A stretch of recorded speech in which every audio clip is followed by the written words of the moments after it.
물론 여긴 국민 라디오.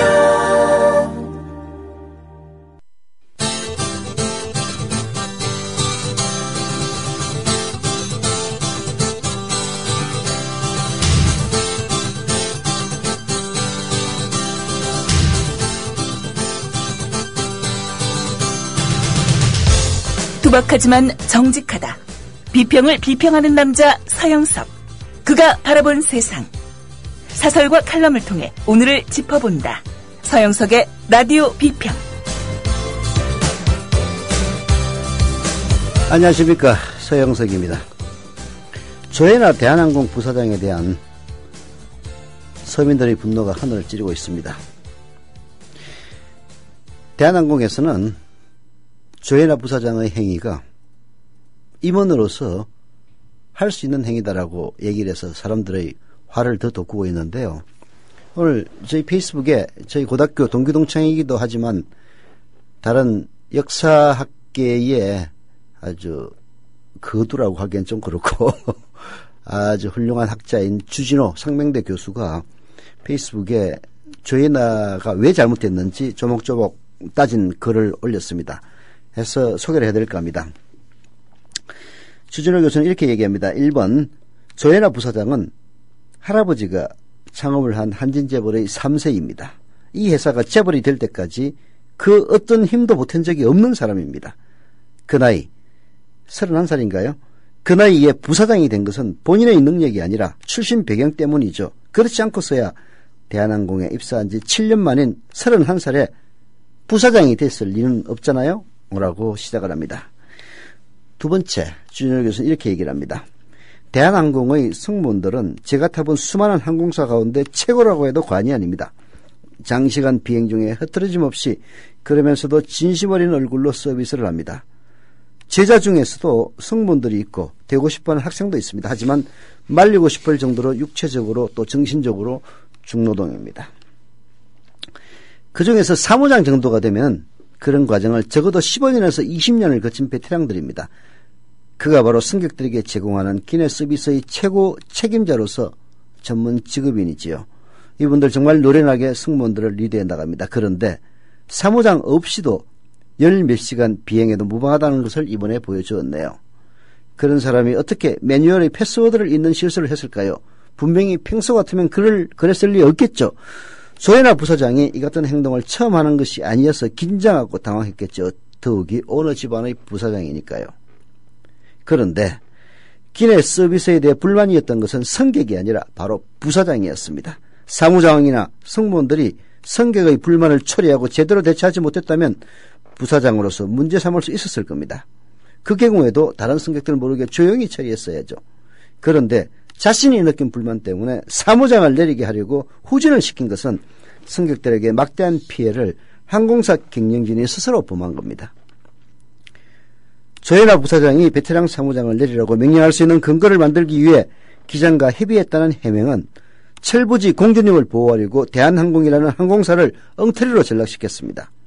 활강이 시작되면 비행 중 전권을 가진 기장이 마카다미아 서비스 방법, 마카다미아는 땅콩입니다. 마카다미아 서비스 방법 때문에 내리라고 펄펄 뛰는 부사장이 시키는 대로 비행 수칙도 어기는 항공사가 됐습니다. 기장이 동의했다 하더라도 그게 자의였다고 누가 믿겠습니까? 이건 내 보면서 조혜나의 이 날뛰임을 보면서 박근혜가 바로 오브레윌이었습니다. 평생을 바쳐온 직장 그리고 그녀의 자부심이었을 비행기에서 떨구어진 사무장이 겪었을 치욕과 울분이 고스란히 느껴집니다. 존 F 케네디 공항에서 그 다음 비행기를 기다리며 그리고 돌아오는 비행기 안에서 얼마나 소리죽이 울었을까요? 오너 가문 출신의 공주님에게 찍혔으니 앞으로 많은 어려움이 있겠습니다. 가격이 외환기에 비해 비싸지만 가급적 이용해왔던 대한항공을 조 부사장에 대한 조치가 없는 한 타지 않겠습니다. 함께 동참하지 않으시겠습니까? 기껏 해야 이코노미만 타는 승객이니 그 비싼 1등석을 자기 돈도 안 들이고 타는 공주님이 신경 쓰지도 않겠지만 이라고 주진호 교수가 썼습니다. 정말 그렇습니다. 가격이 외국적 비행기에 비해서 훨씬 비쌉니다. 대한항공. 그럼에도 불구하고 가급적 국적기를 이용하자 해서 대한항공 이용해 왔던 분 많이 계실 겁니다. 그러나 조연아 같은 이런 천박한 여자에 대한 조치가 없는 한 절대 타지 말자는 이런 운동 한번 확산시켜 나갈 필요가 있지 않겠습니까? 라디오 비평 시작합니다. 함께하고 계신 방송은 정치평론가 서영석 미디어 협동조합 이사장이 진행하는 라디오 비평입니다. 이웃나라 일본 연금제도는 어때? 2012년 기준으로 일본은 모든 국민에게 기초연금 77만 원을 지급하고 노동자에게는 별도로 후생연금 208만 원을 주고 공무원들에게는 공무원연금 282만 원을 지급한대. 그럼 국민들에게는 기초연금 77만 원에 208만 원을 더해서 285만 원을 주는 거네. 그렇지. 일본은 공적연금만으로 노후생활 70%를 책임져 주는데 우리나라는 사적연금과 국민연금 모두 합해서 노후생활 보장률이 30%밖에 안 돼. 그래? 우리나라와 일본 차이가 많이 나네? 국민 여러분, OECD 국가 중 공적연금 수준이 가장 낮은 나라가 일본입니다. 공무원연금을 낮출 게 아니라 국민연금을 공무원연금 수준으로 높여야 합니다. 공적연금 강화, 국민 여러분과 함께 만들어가겠습니다. 전국 공무원 노동조합. 지상철 조합원 신청 광고입니다. 강화대교 앞에서 개념 부부가 만드는 개념 곰탕, 연지연 곰탕.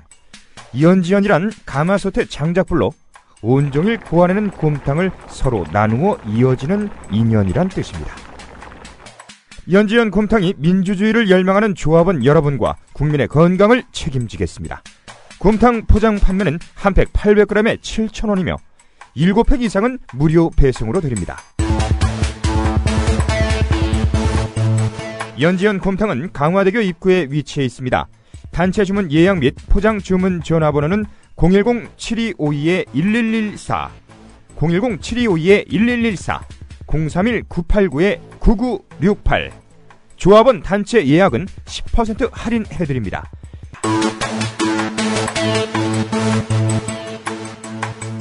포장 판매 금액의 10%는 국민TV 후원금으로 쓰입니다.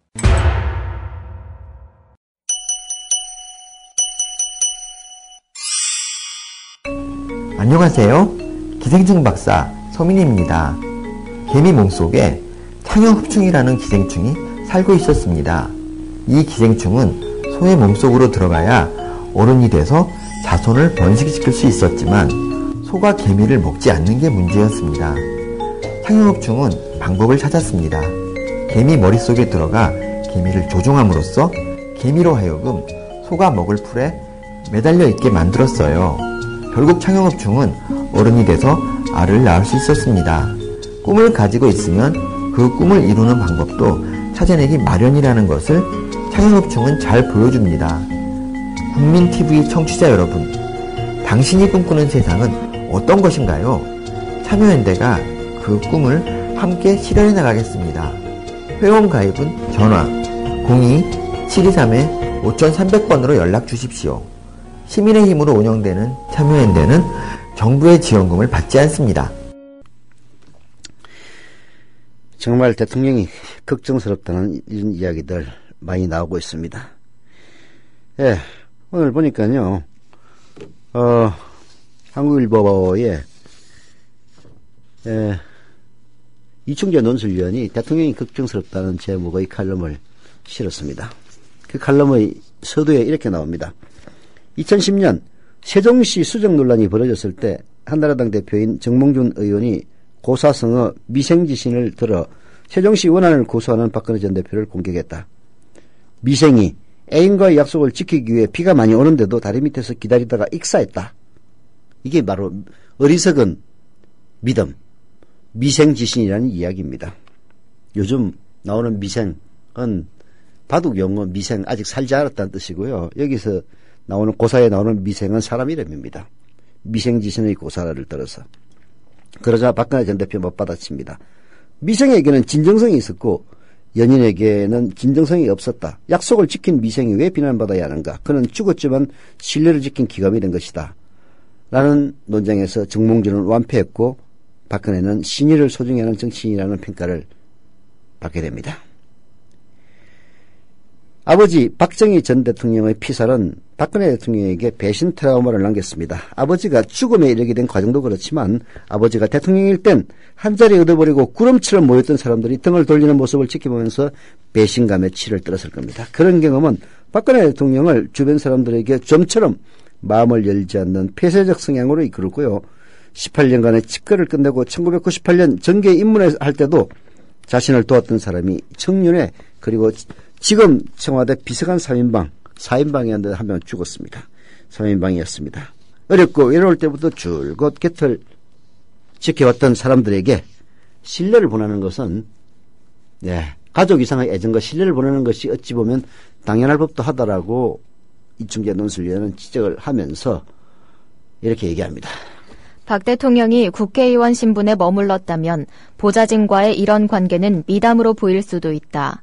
그러나 박 대통령은 대한민국의 국정을 책임진 지도자다.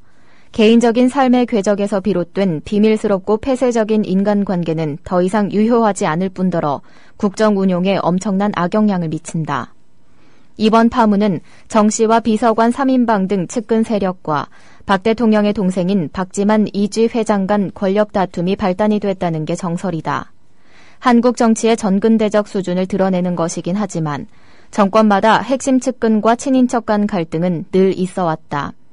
대통령을 만난 측근들은 친인척들의 권력 사유화를 막으려 하고 친인척은 대통령의 눈과 귀를 가리는 측근들을 견제하려 한다. 두 세력이 충돌할 때 중요한 건 대통령의 태도다. 어느 쪽이든 실세로 군림하며 권력을 장악하지 못하도록 감시해야 할 책임이 대통령에게 있다. 그렇습니다. 박근혜 대통령은 동생 박지만이 누나가 무섭다고 말할 정도로 각별히 단돌이 한 듯합니다. 그러나 똑같이 단속해야 할 측근들의 전행 관행성에 대해서는 촉수를 뻗치지 않았습니다. 박근혜 대통령은 그들은 일개 비서관이고 심부름꾼일 뿐이다라고 두둔했지만 심부름꾼이어야 할 측근들이 대통령에 대한 접근을 차단하고 마음대로 국정을 쥐락펴락하는 실상 알지 못했습니다. 김기춘 청와대 비서실장이 세월호 참사 당시 박근혜 대통령의 행적을 묻는 질문에 모르겠다라고 했던 답변도 지금 와서 보면은 그럴 수도 있겠다는 생각이 듭니다. 한 달 후면 박근혜 대통령 집권 3년차를 맞습니다. 첫 해는 국가정보원 대선 개입 사건으로 2년차는 세월호 참사로 흘려보냈는데 이제 다시 측근들이 권력투쟁으로 발목이 잡혔습니다. 가장 중요한 국정과제로 정했던 경제 살리기와 공무원 연금 계획은 저만치 멀어져 가고 있습니다. 자신이 누누이 강조해온 공직사회 계획은 청와대 집안단속이나 제대로 하라는 비아냥의 힘을 잃었습니다. 실제 공직사회 계획 박근혜 대통령이 할 자격이 있습니까? 제대로 하는 문화관광부 장관을 불러가지고 수첩에 그 문화체육관광부에 국장과 과장의 이름을 적어서 참 나쁜 사람이라고 하면서 잘라라고 하는 이런 대통령이 어떻게 공직사회 계획하라고 얘기할 자격이 있겠습니까? 박근혜 대통령은 정치적으로도 중대한 기로에 서 있습니다. 급속히 레임덕으로 빠져드느냐 아니면 인적 쇄신을 통해서 동력을 회복하느냐는 갈림길에 놓여 있습니다. 박근혜 대통령 어제 당 지도부와의 오찬에서 나는 절대 흔들리지 않는다. 누가 뭐라 해도 확고한 의지를 갖고 있다라고 얘기했습니다. 그게 더 걱정스럽습니다. 남들이 모두 잘못했다고 얘기하는데도 나만 옳다고 고집하는 박근혜의 맹목적인 자기 확신. 아버지 박정희를 연상시키지 않습니까? 전율스럽습니다. 박근혜 대통령은 기록에 따르면 1991년 2월 21일 일기에 이렇게 적었습니다. 인간의 가장 큰 병통은 오만이라고 했는데 사람 마음을 병들게 하고 삐뚤어 나가게 하는 근원은 항상 여기에 있다. 우쭐하는 데서 시작되는 이 마음의 병은 눈과 귀를 막아 간신 충신을 구별하지 못하게 하고 충언과 아첨을 구분 못하게 한다. 박근혜 대통령이 쓴 얘기입니다. 스스로 오만이나 독선의 길로 가지 않는지 헤아리기를 진심으로 충고합니다. 대통령이 국민을 걱정하는 게 아니라 국민이 대통령을 걱정해야 하는 이 현실 정말 안타깝습니다. 라고 이충재 논술위원은 쓰고 있는데요. 정말 그렇습니다. 대통령이 이 나라를 걱정하고 이 국민을 걱정하는 게 아니라 국민들이 저런 대통령, 저런 마인드, 저런 오만, 저런 독선, 저런 대가리 수준 가지고 어떻게 이 나라를 제대로 끌고 나갈 수 있을 것인지 걱정해야 되는 현실이 정말 안타깝습니다. 똑똑한 의료 소비자 되기 캠페인 윤훈기 치과의사입니다. 병원이 민간 자본을 도입해 영리 극대화를 추구하면 과잉 진료가 현재보다 반드시 더 심해집니다. 그렇지 않아도 과잉 진료는 현재 심각하게 사회 문제들을 유발하고 있습니다. 과잉 진료란 병원 이익을 위해 하지 않아도 될 검사와 치료를 환자에게 강제하는 비윤리적 행위입니다. 허위 과대 광고를 하는 병원들은 반드시 과잉 진료를 합니다. 과잉 진료는 평생 후유증에 시달리게 함으로써 존엄한 한 인간의 영혼과 육체를 서서히 파괴하고 소중한 가정경제를 파탄시켜서 결국 사회계층 간 증오심을 부추기는 진짜 사대악입니다. 과잉 진료를 통해서 병원들은 더 부자가 되지만 환자들은 더 아파야 하고 양질의 삶을 빼앗겨야 합니다. 돈이 모자라 치료를 못 받는 비극도 생깁니다. 이것이 헌법에 보장된 인권입니까? 다 함께 힘을 모아 의료 영리화 반드시 막아냅시다. 지금까지 윤훈기 치과의사였습니다. 똑똑한 의료 소비자 되기 캠페인이었습니다.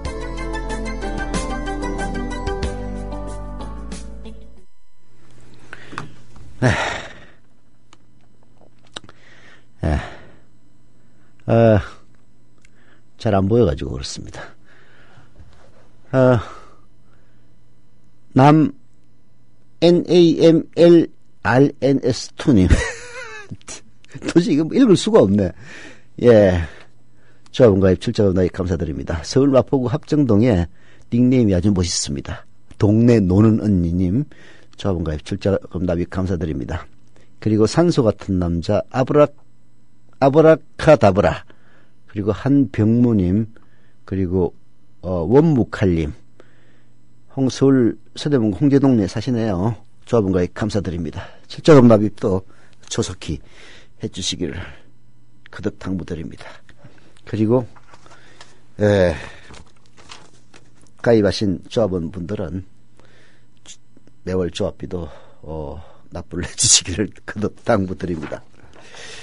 그런 의미에서 제가 하나 소개해드릴 글이 있습니다. 저희 미대입동지와 홈페이지에 홍보마당이라고 있는데요. 자영업을 하시는 분들이 각자 자기 광고를 올리는 날입니다. 이런 글이 올라왔어요. 그걸 소개해드립니다. 산림농원 사과 판매 완료되었습니다. 감사합니다. 라는 글이었습니다. 조합원 여러분 안녕하세요. 산림농원의 정한옥입니다. 저희 산림농원의 사과에 관심 가져주시고 주문해주신 조합원 여러분께 감사의 말씀을 드립니다. 저는 원래 목회를 하던 사람인데 만 3년 전 간암으로 간우엽, 오른쪽을 얘기하는 겁니다. 간우엽을 절제하는 수술을 받았습니다. 일단 살아야 뭐든 할 수 있기 때문에 하던 일을 그만두고 안동 북쪽 끝 백두대간 문수지명의 북두산 아래 10가구 모여 사는 산골마을로 들어왔습니다. 무일푼 할 수 없이 빚을 내어 조그만 과수원을 구입하여 나도 살고 남도 살릴 수 있는 농사를 짓고자 노력하였습니다. 이제 3년 지났습니다. 몸도 많이 회복됐습니다. 소규모 농사를 짓는 가정이 다 그렇듯이 저희도 경제적으로 힘든 것은 마찬가지입니다. 특히 올해는 해거리가 와서 팔고 싶어도 팔 물건이 없는 상태였습니다. 그래도 조합원님들께서 관심을 가져주시고 구입해주시고 힘을 주셔서 너무나 좋았습니다. 지난번 중간정산 이후에 판매가 조금 더 이루어져 총 26분께서 구입을 해주셨습니다. 저희가 지난번에 약속한 것에 조금 더 보태어 후원을 하겠습니다. 감사합니다. 라고 써주셨는데요. 예. 저희 조합원들이 28,000명이 넘습니다. 그래서 이런저런 사연들 많이 있죠. 그러나 늘 감사의 마음을 전하지 않을 수 없는 그런 사연들이 많습니다. 또 한 분은 이제야 조합에 가입하게 되었습니다. 회원가입한 지 오래되어 아이디 비밀번호 다 잊어서 다시 가입하고 조합비도 납부하게 되었네요. 이 나라가 이렇게 참담할 수 있는지 희망도 바람도 기대도 모두 사라져버렸을 때 우연히 팟캐스트를 들었는데 국민TV를 알게 되었고 팟빵에 여러 팟캐스트를 들으면서 눈물이 나더군요. 속이 후련하면서 가슴이 트이더군요. 그런데 언젠가 조합 가입해야지 하던 게 오늘 이제야 하게 되었습니다. 이 나라 제대로 된 나라가 될 수 있도록 도와주세요. TV 볼 수도 없는 나라, 신문을 읽을 수도 없는 나라, 인터넷도 믿을 수 없는 나라, 듣고 보는 뉴스마다 거짓과 눈속임, 종박 이야기뿐이니 이 나라에 살아갈 마음이 있겠습니까? 그러나 이제 희망이 있다고 생각이 됩니다. 더욱 발전하시고 이 나라 국민의 희망이 되어주시길 바랍니다.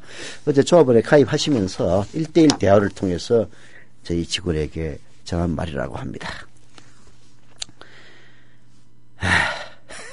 하다 보니까 너무 길었네. 이해해 주시고요. I.M. 피트가 오늘 쓴 찌라시라던 정윤의 문건 사실은 데스노트였다. 뭐 이런저런 글들 많이 있는데요. 아무거나 소개해도 다 구구절절이 진실들입니다. I.M. 피트의 글 두 가지 측면에서 소개를 해드립니다. 찌라시라던 정윤의 문건 사실은 데스노트. 박근혜 정권의 비선 실세 의혹을 나타내고 있는 정윤회 문건에 대해 검찰은 허위로 결론을 내리고 있습니다. 서울중앙지검 수사팀은 12월 8일 박관천 경정에게 정윤회 문건 내용을 제보한 박동열 전 대전국세청장과 출처로 거론된 김춘식 행정관의 3자 대질신문을 벌였습니다. 대질신문에서 김춘식 행정관은 정윤회 씨 얼굴은 본 적도 없다고 진술했습니다. 제보자였던 박동열 전 대전국세청장도 전날 진술과 다르게 청와대 비밀회동은 풍문이었고 김 행정관이 출처로 얘기했던 부분도 사실이 아니라고 말했습니다. 검찰은 이 진술을 토대로 정윤회 문건에 나온 비밀회동 등이 없었다고 보는 등 정윤회 문건 자체를 박근혜 대통령의 주장처럼 찌라시에나 나오는 얘기로 보고 있는 듯합니다. 그렇다면 과연 정윤회 문건은 대통령과 검찰이 보는 것처럼 진짜 찌라시일까요? 지금 검찰의 수사 방향을 보면은 찌라시로 몰고 가고 있습니다. 사실 그 문건에 나왔던 그 팩트들 대단히 중요하죠.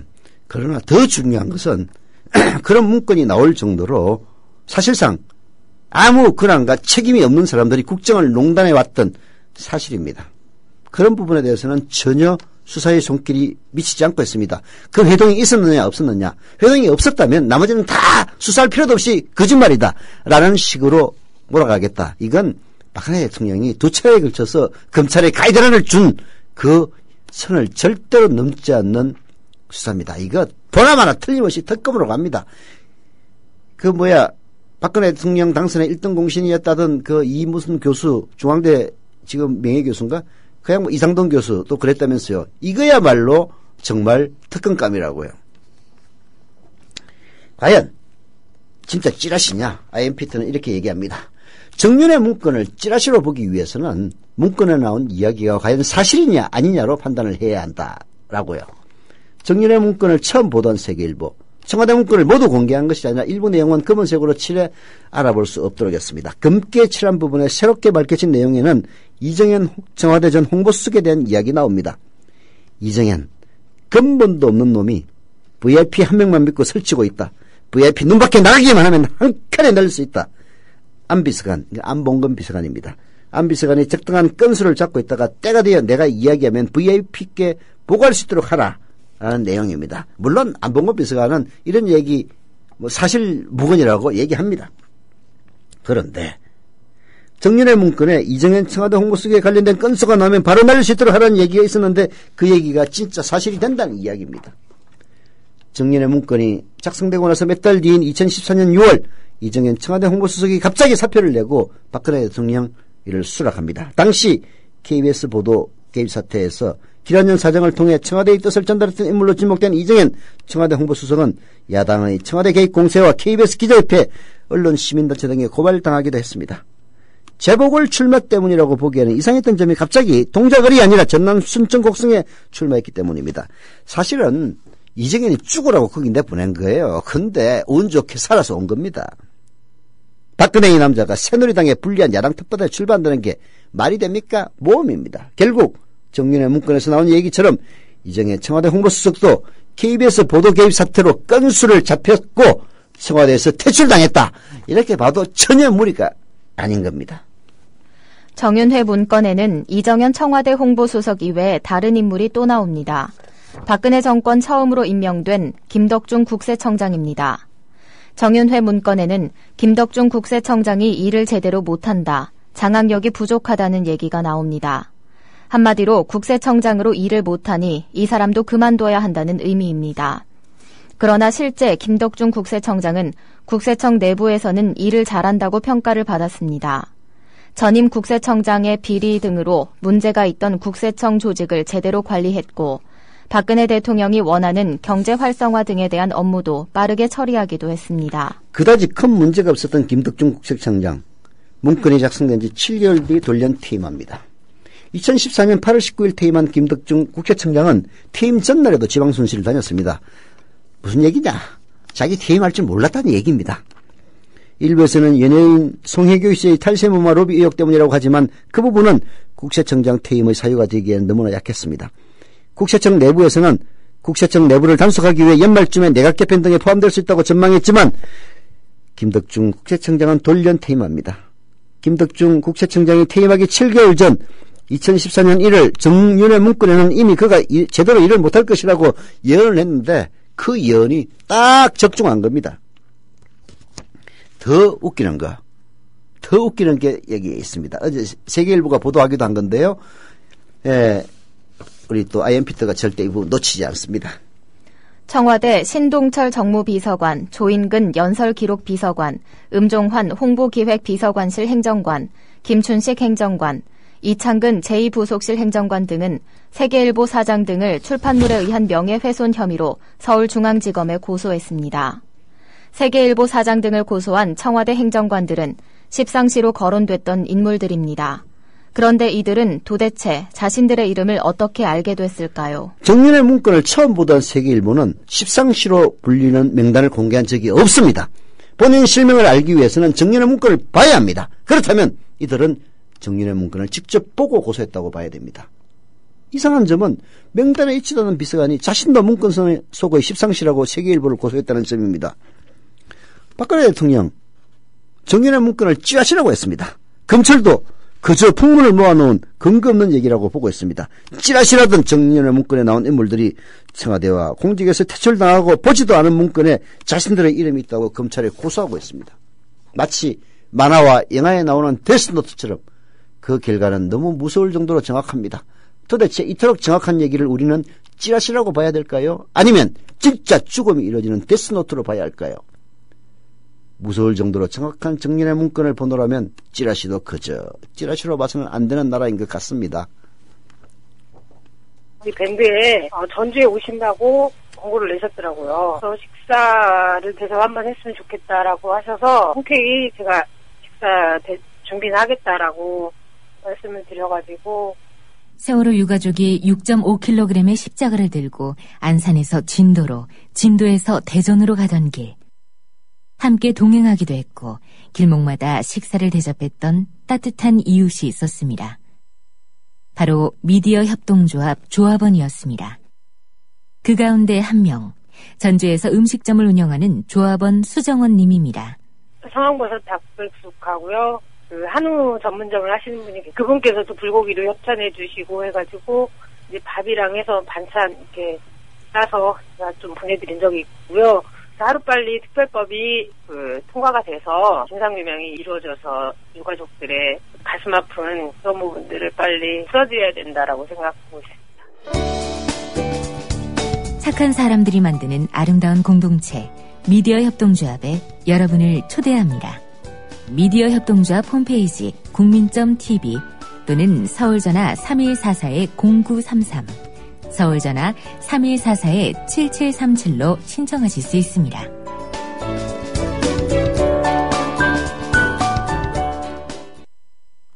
네, 오늘은 광고해야 됩니다. 이행곤 조합원의 탐나 오렌지를 소개합니다. 하우스 감귤 농사 경력 10년차의 노총각 농사꾼이 정성껏 재배한 감귤을 직접 판매합니다.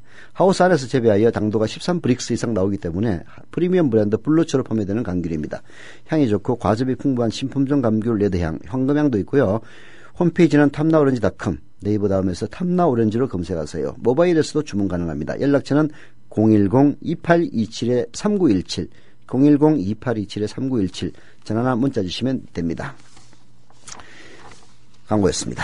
또 광고입니다. 오해숙 생활단식 광고입니다. 저도 해봤고요. 단식 어렵지 않았습니다. 많은 우리 미디어 협동조합 조합원들도 해보시고 성공하셔서 몸과 마음 건강까지 좋아졌습니다. 실패한 분도 있습니다. 김호민 국장. 뭐 대부분 성공했습니다. 오해숙 생활단식의 특징은 생활 속에서 누구나 쉽게 도전해 볼 수 있게 프로그램이 잘 짜여져 있다는 겁니다. 일상생활에 지장이 없어 누구나 참여 가능합니다. 문의 전화는 010-2013-8575, 2013-8575이고요. 네이버나 다음에 오해숙 생활단식으로 검색하시면 됩니다. 재미있는 기사 하나 소개합니다. 피스의 뉴스 기사입니다. 조혜나 황제 행포에 7성급 호텔이 물거품되다. 이거 사실 약간 좀 후라이가 섞인 건데요. 역시 피스의 뉴스 박태견 국장의 후라이는 아주 한번 들을만 합니다.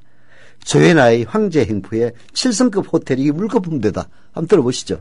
활주로로 이동 중인 항공기를 회항시키면서까지 승무원을 내리게 된 대한항공 회장 딸 조연아 부사장의 황제적 횡포가 알려지면서 박근혜 대통령과 최경환 경제부총리 등이 이번에 반드시 통과시키겠다던 관광진흥법안에도 급제동이 걸릴 전망이다. 예, 아까 제가 31살에 임원됐다고 했는데요. 부사장 됐다고 했는데요. 아마 임원이 됐다가 부사장 된 지는 얼마 안 된 것 같습니다. 조혜나 부사장은 현재 나이는 40이네요. 자, 관광진흥법안이 도대체 뭐길래?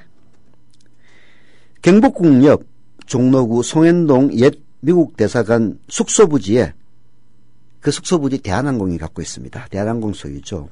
대한항공이 추진 중인 7성급 벨 7개짜리 호텔 추진 주체가 바로 다름 아닌 조혜나 부사장이기 때문이라는 겁니다. 대한항공은 2008년 문제의 송현동 부지를 인수한 뒤 두바이와 같은 세계 최고급 7성급 관광호텔을 짓겠다며 집요하게 로비를 벌여왔습니다. 그러나 이 부지 바로 곁에는 세 곳의 학교, 즉 풍문여고, 덕성여고가 밀집해 있어서 현행법상 불가능합니다. 실제로 서울중부교육청은 대한항공의 요청을 거부했습니다. 대한항공은 이후 제기한 행정심판에서도 졌습니다.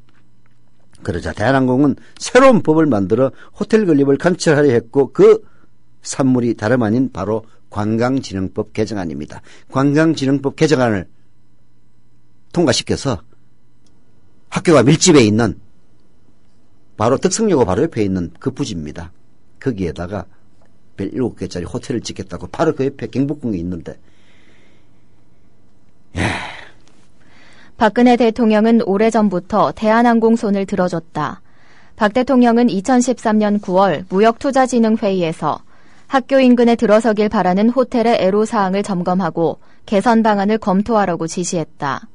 박 대통령은 이어 그해 11월 18일 국회 시정연설에서 관광진흥법안이 통과되면 약 2조 원 규모의 투자와 4만 7천여 개의 고용이 창출된다며 꼭 통과시켜줄 것을 호소했다. 말은 그렇게 했지만은 사실은 관광진흥법안이 통과되면은 제일 득볼 사람은 대한항공 그리고 바로 경복궁 옆에다가 학교가 밀집해 있는 그곳에다가 호텔을 짓겠다는 대한항공 재벌이 가장 덕을 보게 됐던 겁니다. 하지만 통과에 실패합니다. 정부와 새누리당은 올해는 반드시 통과시키겠다는 의지를 분명히 하고 있습니다. 정말 재벌의 이익이라면은 그야말로 그 진돗개가 되겠다는 것을 말하지 않은 정권 아닙니까?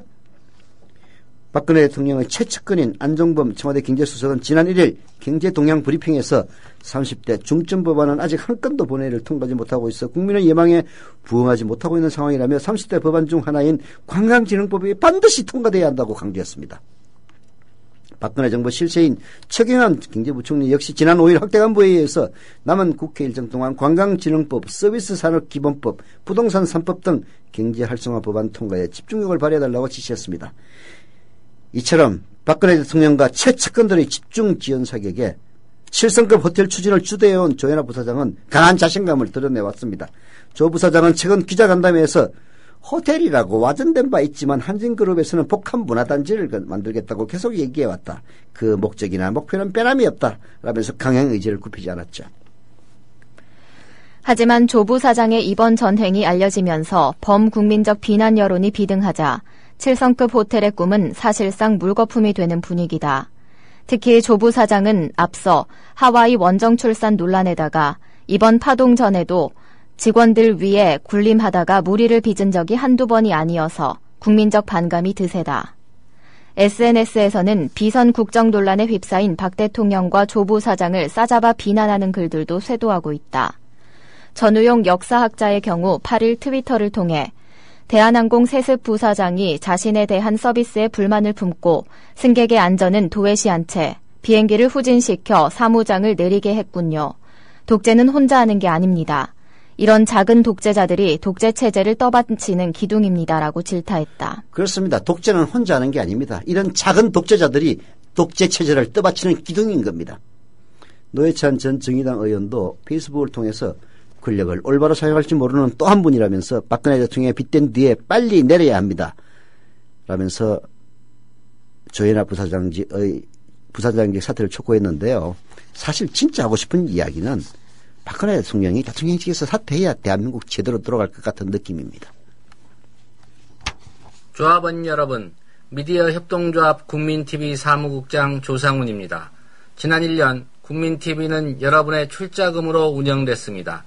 라디오 방송을 유지하는데도 돈이 들 테니 월 조합비를 받아가라고 재촉하는 분들도 계셨습니다. 하지만 그럴 수 없었습니다. TV 방송을 시작하고 받는 게 도리라고 판단했기 때문입니다. 어려운 재정 상황을 무릅쓰고 마침내 2014년 4월 TV 방송을 시작했습니다. 이제 국민TV의 지속과 확장이 필요합니다. 여러분의 월 조합비 납부가 있어야 가능한 일입니다.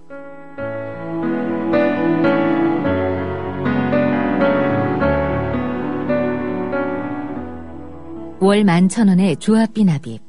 조합원 여러분의 많은 동참을 바랍니다. 자동 납부는 미디어 협동조합 홈페이지 국민.tv 또는 서울전화 3144-0933, 서울전화 3144-7737로 신청하실 수 있습니다. 조합원 여러분, 언론혁명의 끝까지 함께해 주십시오. 자부심으로 보답하겠습니다. 마지막으로 조선일보의 사설, 대통령 곁에 사람이 없다는 말이 나올 정도인 일을 소개해드립니다. 김기춘 청와대 비서실장은 어제 자신이 정윤회 동양문건 작성을 지시했다는 동아일보 보도를 부인하면서 해당 기사를 쓴 기자를 검찰에 고소했다.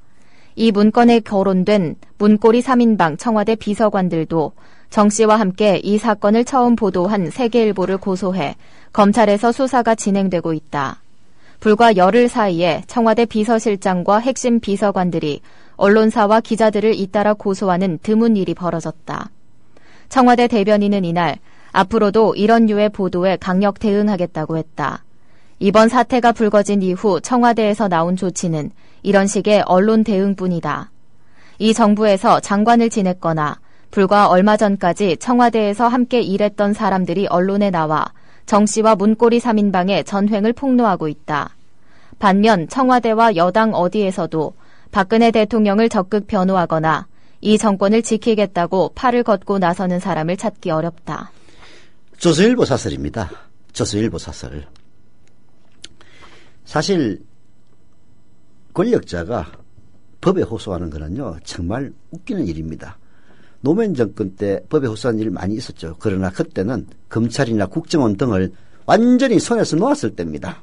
지금은 그야말로 입안의 해처럼 굴고 있습니다. 박근혜 대통령이 찌라시라고 얘기하니까 지금 검찰 수사 보십시오. 완전히 찌라시에서 딱 멈추고 있습니다.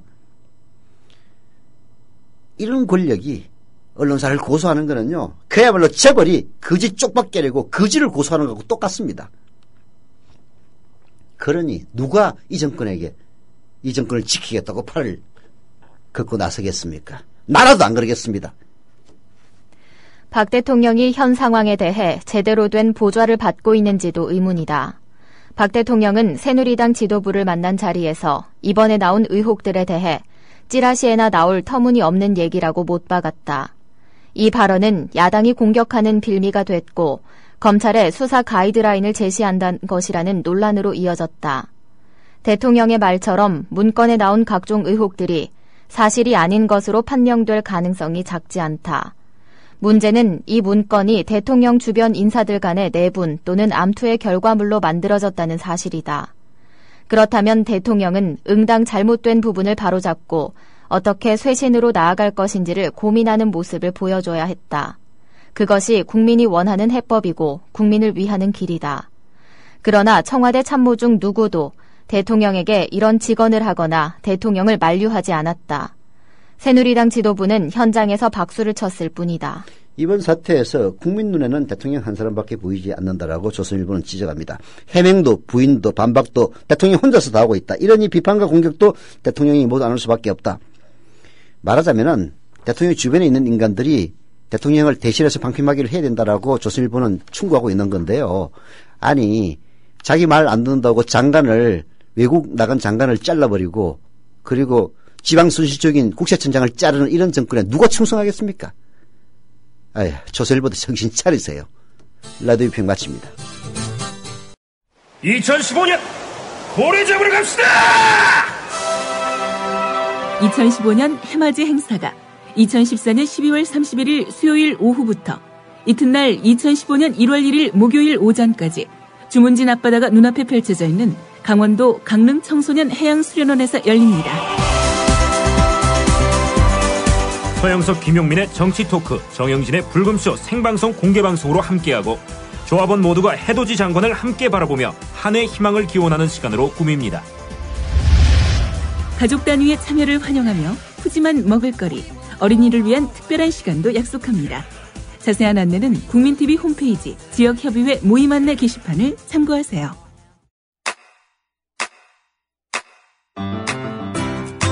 국민라디오 지지하는 4가지 방법 아시나요? 다운로드하기, 별점 주기, 댓글 달기, 구독하기. 국민라디오를 보다 많은 이들에게 전할 수 있는 가장 손쉬운 방법. 다운로드하기, 별점 주기, 댓글 달기, 구독하기. 잊지 마세요. 다운로드하기, 별점 주기, 댓글 달기, 구독하기.